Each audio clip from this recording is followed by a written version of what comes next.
अस्सलाम वालेकुम बच्चों, आज हम लोग डिस्कस करेंगे इलेक्ट्रॉन वोल्ट को, फिर इसके बाद हम डिस्कस करेंगे इलेक्ट्रिक फोर्स और मैग्नेटिक फोर्स को। तो सबसे पहले आप इलेक्ट्रॉन वोल्ट की तरफ देखें। इलेक्ट्रॉन वोल्ट जो है वो हमारे पास ये भी एनर्जी की यूनिट होती है। जाउल से क्या फ़र्क है इसका? जाउल एक बड़ी यूनिट है और इलेक्ट्रॉन वोल्ट एक स्मॉलर यूनिट है।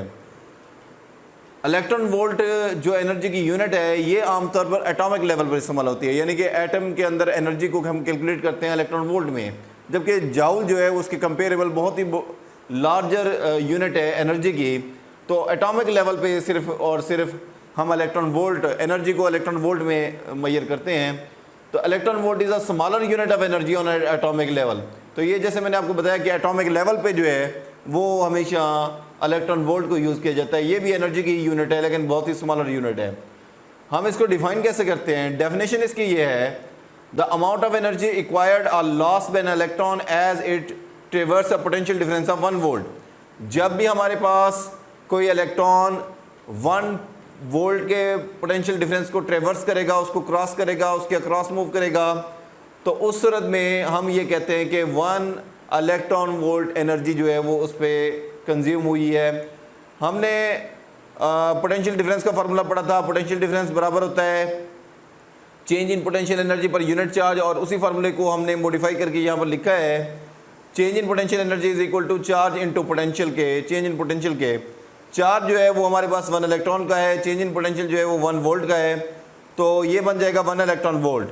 1 इलेक्ट्रॉन वोल्ट में एक इलेक्ट्रॉन पे चार्ज होता है 1.6 क्रॉस 10⁻⁻19 कूलम, और वोल्ट जो है वो 1 वोल्ट का है। इस तरह से हमारे पास 1 इलेक्ट्रॉन वोल्ट बराबर हो जाएगा 1.6 क्रॉस 10⁻⁻19 जाउल।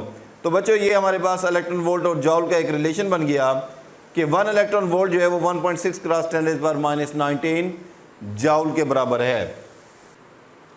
हाँ जी बच्चों, इसके बाद हमारे पास कंपैरिजन है इलेक्ट्रिक और ग्रेविटेशनल फोर्स का। तो कुछ बातें ऐसी हैं जो दोनों में सेम है, कुछ बातों का जो डिफरेंस है, तो इनको हम लोग तवज्जो से देखते हैं। तो सबसे पहले देखें, पहला हमारे पास पॉइंट दोनों में देखें क्या डिफरेंस है दोनों में।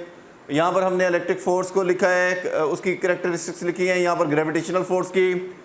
तो इलेक्ट्रिक फोर्स के बारे में देखें कि यहाँ पर हमारे पास इलेक्ट्रिक फोर्स जो है वो कंजर्वेटिव फोर्स होती है और ग्रेविटेशनल फोर्स भी कंजर्वेटिव फोर्स होती है। सबसे पहले तो आपको ये पता होना चाहिए कंजर्वेटिव फोर्स क्या होती है। कंजर्वेटिव फोर्स ऐसी फोर्स होती है जो पाथ पे डिपेंड ना करे, यानी कि अगर आप 2 पॉइंट्स के दरमियान में किसी ऑब्जेक्ट को मूव कराएं, उसमें किसी भी पाथ से मूव कराएं, तो उससे पाथ पे ये फोर्स जो है वो डिपेंड ना करे।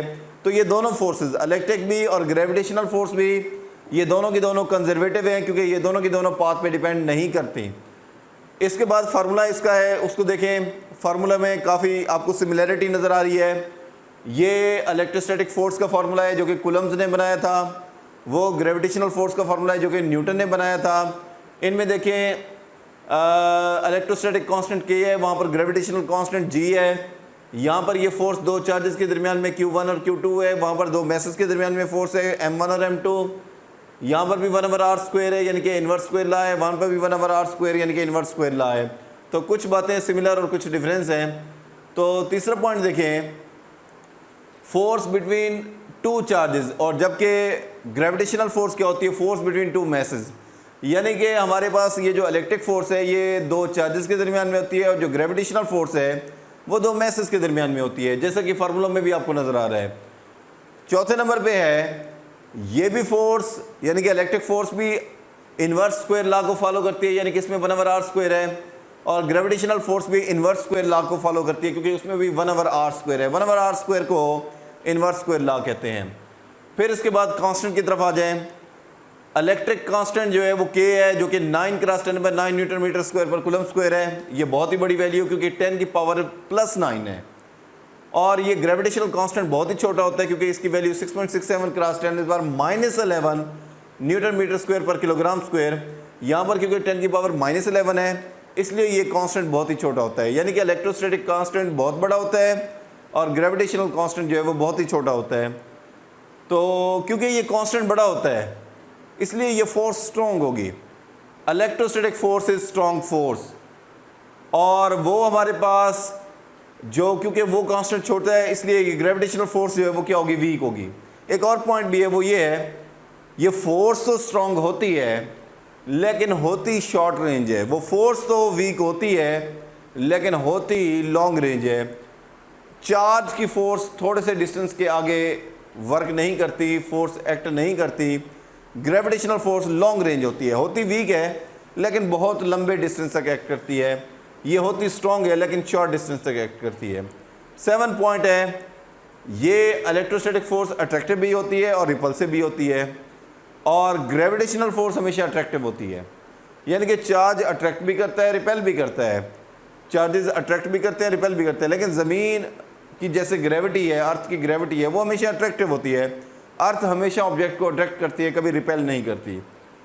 8th हमारे पास है, ये मीडियम डिपेंडेंट है, यानी कि दो चार्जेस के दरमियान में कोई भी और ऑब्जेक्ट लेकर आए, कोई भी मीडियम लेकर आए तो ये फोर्स चेंज हो जाती है। लेकिन ग्रेविटेशनल फोर्स में ऐसा नहीं होता। अगर किसी बॉडी को अर्थ अट्रैक्ट कर रही है, अगर आप उसके दरमियान में कोई और चीज़ ले आएँ तो ग्रेविटी पे अफेक्ट नहीं होगा। तो ये बच्चे कुछ बातें हैं जिनमें कुछ सिमिलरिटीज़ भी है, कुछ डिफरेंसेस भी हैं। तो ये कंपैरिजन जो है वो हमारे पास इलेक्ट्रिक और ग्रेविटेशनल फोर्स का था। बहुत शुक्रिया।